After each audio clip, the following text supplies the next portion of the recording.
주식시장을 전쟁터에 비유할 수 있는데요. 나의 수익은 상대의 손실로 이어지고 나의 손실이 상대의 수익으로 이어지기 때문입니다.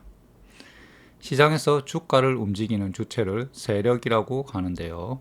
인위적으로 주가를 조작하는 행위를 작전이라 하고 팀을 이뤄서 조직적으로 행해진다고 볼 수 있습니다. 세력들은 개미들의 주머니를 털어서 이익을 취하고 개미는 세력의 등에 올라타서 이익을 취하기 때문에 세력 대 개미라는 대결 구도를 참조해서 살펴보도록 하겠습니다. 전쟁이란 서로 기만하는 것이다. 그러므로 능력이 있으면서도 없는 듯이 보이며 쓰고 있으면서도 쓰지 않는 것처럼 보이고 가까이 다가가면서도 멀리 떠나는 것처럼 보이고 멀리 가면서도 가까이 다가가는 것처럼 위장해 보인다. 개미는 적기에 세력의 등에 올라타야 하고 세력은 이러한 개미의 행위에 혼란을 줘야 하기 때문에 이러한 전략을 쓴다고 볼 수 있습니다. 이롭게 해서 유인한다. 혼란하게 한 다음 취한다. 성나게 해서 어지럽게 만든다. 나를 낮추어 적을 교만하게 하라. 편안히 있는 것이 적을 피로하게 한다. 상대방이 대비하지 않는 곳을 공격하고 상대방이 뜻하지 않는 곳에 나타난다. 세력주는 뜬금없이 급등을 했다가 이내 급락을 하는 경우가 많이 있죠. 또한 도저히 오르지 않을 것처럼 차트상에서 바코드를 찍으며 오랜 기간 횡보하다가 어느 순간 갑작스럽게 급등하는 경우를 또한 이에 비유할 수가 있겠습니다. 이러한 행위로 인해서 개미들은 화가 나고 지칠 대로 지쳐서 세력에게 휘둘리게 되는 것이죠. 승산이 많으면 승리하고 승산이 적으면 승리하지 못한다. 그런데 승산을 따져보지도 않는다는 말인가? 나는 이것을 보고 이미 승부를 예견할 수 있다. 시장에 처음 진입하는 사람들은 나름의 승산을 따진다는 것이 종목의 과거형 펀드멘탈 위주로 분석을 하고 경제 TV 등의 어떤 전문가의 조언에 의존하게 됩니다. 이는 남들이 해주는 분석을 그대로 받아들이는 것인데 이러한 행위는 승산이 없는 행위임을 알고 접근할 필요가 있겠습니다. 가장 최악의 행위는 그냥 감으로 빨간색 장대봉만 보고 바로 진입을 하는 것이죠. 적을 알고 나를 알면 100번 싸워도 위태롭지 아니하고 적을 모르고 나만 알면 한 번은 이기고 한 번은 치며 적도 모르고 나도 모르면 100번을 싸워도 모두 패한다. 세력을 연구하고 개미를 파악한 다음에야 손실 방어가 가능해지는 것인데요. 시장도 모르고 나의 습성이나 수준도 모르면서 매매만 열심히 한다면 들어가는 종목마다 모두 손실을 입게 될 것입니다. 먼저 적을 알아야 한다. 적을 안다는 것은 어디까지나 사람을 통해서 적의 정세를 알아내야 하는 것이다. 주식 또한 기본적 분석과 기술적 분석을 통해서 시장의 흐름을 파악할 수 있습니다. 그러므로 루머나 뉴스, 다른 전문가들의 외침에 지나치게 의존해서는 안 되는 것이라 하겠습니다. 먼저 아군의 태세를 굳게 갖추고 적이 이기지 못하게 한 다음 적에게 허점이 생기기를 기다렸다가 이길 기회를 잡는다. 불패의 태세를 만드는 것은 아군의 태세에 달렸고 공격의 기회를 찾을 수 있는가 없는가는 적의 태세에 달려 있다.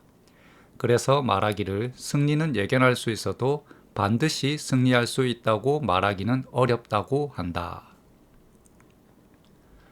아군의 태세를 굳게 갖춘다는 것은 세력이 개미를 철저하게 파악하는 것 이상으로 개미도 세력을 철저히 연구해야 하는 것이고 아울러 시장의 흐름도 지속적으로 관망하며 파악하고 있어야 한다는 것입니다.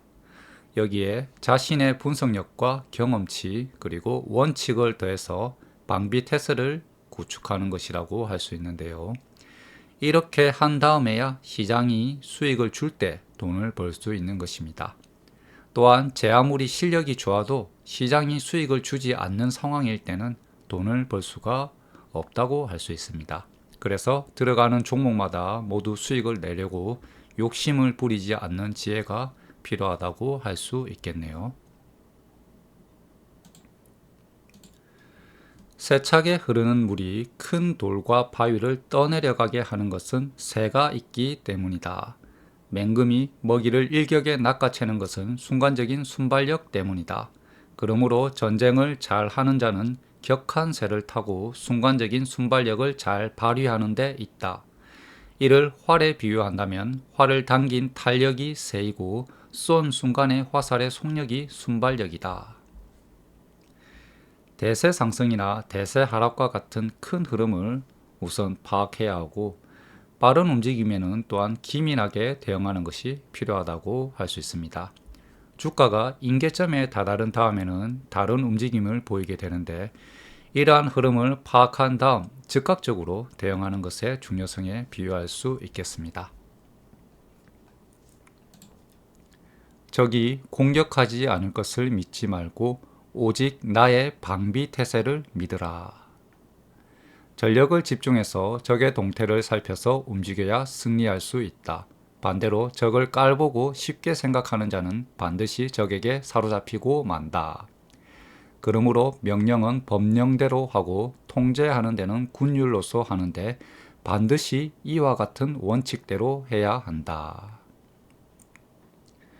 종목이 올라가기를 기도하기보다 시나리오를 세우고 각각의 결과에 따라 대응하는 것이 현명한 방법이라 할 수 있습니다. 또한 지금까지 수익을 무난하게 냈다고 해서 자만하게 되면 상응하는 대가를 치르게 되는 것이 주식시장이라고 할 수 있겠는데요. 그래서 원칙의 중요성, 즉 나의 방비 태세만이 수익을 보장할 수 있다는 것입니다. 전쟁은 우선 싸움터가 될 지역의 성격에 따라 작전을 세워야 한다. 이로우면 움직여 싸우고 불리하면 싸우지 아니한다.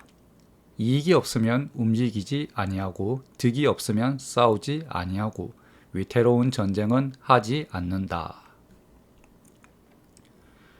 종목에 따라 등락의 폭이 다르고 각각의 특성이 있을 수 있습니다. 그리고 지수 선물은 지속적인 변동성이 그 특징이라 할 수 있는데 이러한 특성에 맞춰서 매매 전략을 세워야 하며 진입할 타이밍이 아니라고 판단되면 관망을 하며 현금 보유를 하는 것이 현명한 대응이라 할 수 있겠습니다.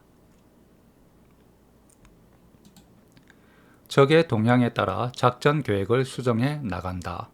처음에는 마치 처녀와 같이 해서 적이 문을 열고 마음을 놓게 한 다음 뒤에는 달리는 토끼와 같이 날렵하게 공격하면 적은 도저히 한가할 수 없을 것이다. 세력주가 이제 막 상승하려고 워밍업을 하고 있는데 많은 개미들이 올라타면 원래 계획대로 가지 않고 다시 아래로 빼버리는 경우에 비유할 수 있겠습니다. 개미 역시 세력의 움직임에 따라 진입 여부를 수정할 필요가 있겠고요. 아무 생각 없이 다수의 개미를 따라가다간 개미 무덤을 만나게 되겠죠. 자, 이렇게 손자병법 내용의 일부를 취해서 주식시장과 연계해서 살펴보았습니다. 전쟁은 한 국가의 존망이 걸려있는 만큼 모든 역량을 다 쏟아야 하듯이 주식 매매 또한 자신의 모든 능력을 총동원해서 신중하게 진입해야 할 것입니다. 지금까지 주도 삼략의 메타였습니다.